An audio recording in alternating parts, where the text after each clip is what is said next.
চট্টগ্রামের সাতকানিয়ায় কৃষি জমির টপ সয়েল কাটার বিরুদ্ধে যৌথ অভিযান পরিচালনা করেছে উপজেলা প্রশাসন, বাংলাদেশ সেনাবাহিনী ও সাতকানিয়া থানা পুলিশ।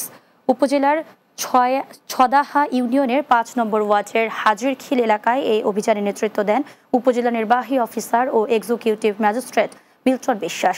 এ সময় অভিযানে সহযোগিতা করেন সাতকানিয়া সেনা ক্যাম্প কর্মকর্তা মেজর ফারহান ও সাতকানিয়া থানার অফিসার ইনচার্জ মোহাম্মদ জাহেদুল ইসলাম। অভিযানে মোবাইল কোচের উপস্থিতি টের পেয়ে দুষ্কৃতিকারীরা পালিয়ে যায়। পরে ৩টি ডাম্পার আটক ও 2টি এক্সকাভেটর বিকল করে দেওয়া হয়। চট্টগ্রাম কেন্দ্রীয় কারাগারে পার্বত্য চট্টগ্রাম ভিত্তিক সশস্ত্র সন্ত্রাসী সংগঠন কুকি চীন ন্যাশনাল ফ্রন্টের সদস্য লাল পেলেং কিং বম নামের এক কয়েদির মৃত্যু হয়েছে। সকালে অসুস্থ অবস্থায় চট্টগ্রাম মেডিকেল কলেজ হাসপাতালে নেয়ার পর তাকে চিকিৎসক মৃত ঘোষণা করে।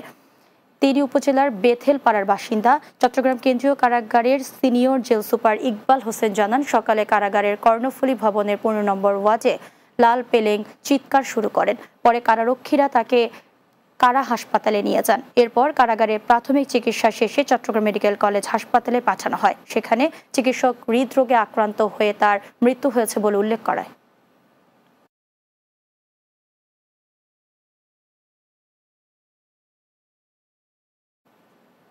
শেষ করছি দিনের বাংলা। যাওয়ার আগে সংবাদ শিরোনামগুলো জানিয়ে দিচ্ছি আরও একবার।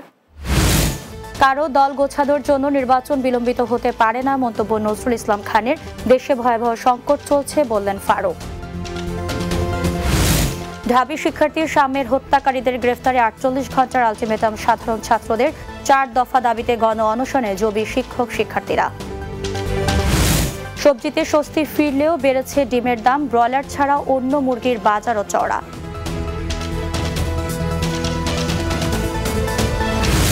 এবং দখল আর দূষণে অস্তিত্ব সংকটে রাজধানীর মিরপুরের বেশিরভাগ খাল বর্ষায় জলাবদ্ধতা নিরসনে কাজ চলছে জানালেন ঢাকা উত্তর সিটির প্রশাসক।